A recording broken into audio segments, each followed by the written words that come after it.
देश में कोरोना संक्रमितों की संख्या बढ़कर 56,000 के पार पहुंची। 24 घंटे में 3,390 नए मरीज रिकॉर्ड किए गए। 103 लोगों की हुई मौत। 24 घंटे में इलाज के बाद 1,273 लोग ठीक भी हुए।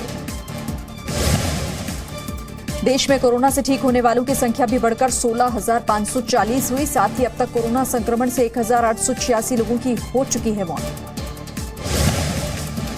आरोग्य सेतु पूरी तरह से सुरक्षित है। कानून मंत्री रविशंकर प्रसाद ने कहा, आरोग्य सेतु से किसी की प्राइवेसी का हनन नहीं होता है। हम कोरोना को तकनीक के जरिए ट्रैक कर रहे हैं, इससे क्या प्रॉब्लम हो सकती है। कांग्रेस नेता राहुल गांधी ने कहा कि कोरोना से निपटने के लिए केवल लॉकडाउन लगाया जाना पर्याप्त नहीं। केंद्र सरकार को नसीहत दी। कहा, लॉकडाउन खोलने का मापदंड तय होना चाहिए। बिना देरी के मजदूरों के लिए पैकेज की घोषणा हो जाए। देश भर के मंदिरों को खोलने के लिए अखाड़ा परिषद ने पीएम मोदी को चिट्ठी लिखी। चिट्ठी में लिखा, मंदिर में सैनिटाइजर, मास्क और साबुन से धुलवाने के बाद ही प्रवेश दिया जाएगा। सभी नियमों का पालन करने का भी भरोसा दिलाया। नोएडा में कोरोना से पहली मौत। 61 साल के बुजुर्ग ने प्राइवेट लैब से टेस्ट कराया था, जिसके बाद अस्पताल में इलाज चल रहा था। बांग्लादेश से 167 भारतीयों को निकाला जा रहा है। सभी को स्पेशल विमान से ढाका से श्रीनगर लाया जा रहा है। सिंगापुर से विशेष विमान दिल्ली पहुंचा। गाजियाबाद की एक सोसाइटी में डॉक्टर्स के खिलाफ दिया गया आदेश वापस ले लिया गया है। कल इस सोसाइटी ने दिल्ली में काम कर रहे डॉक्टर्स को वापस नहीं आने के लिए कहा था, जिसकी शिकायत गृह मंत्रालय से की गई थी। अहमदाबाद के गोता महसूल इलाके में मजदूरों की भीड़ उमड़ी। दूसरे राज्यों के मिलने वाली बस की अफवाह फैलने के बाद भीड़ इकट्ठा होना शुरू हुई। अतिरिक्त पुलिस बल तैनात किया गया। गुजरात में फंसे हुए यूपी के मजदूरों ने सोशल मीडिया के जरिए मदद की गुहार लगाई। 200 मजदूरों को घर वापस लाने का इंतजार।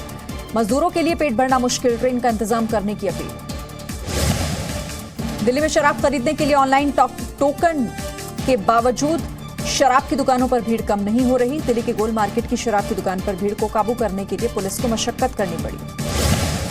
दिल्ली की गाजीपुर सब्जी मंडी में सुबह लोगों की भीड़ रही। मंडी में केवल थोक कारोबारियों को ही जाने की इजाजत होगी। फुटकर खरीदारी के लिए मंडी में जाने की मनाही।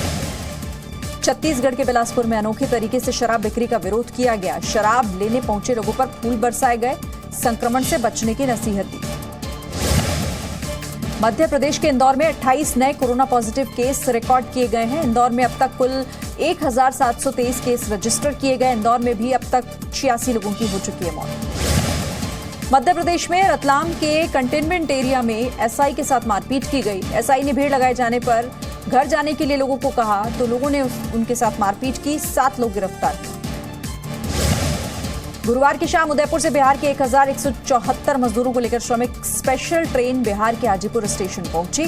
मजदूरों के स्वागत के लिए स्टेशन पर सजावट की गई। ट्रेन के पहुंचने पर सभी मजदूरों की स्क्रीनिंग की गई। अमृतसर में पुलिस ने ड्यूटी के साथ अपनी सामाजिक जिम्मेदारी भी निभा रहे हैं लोग।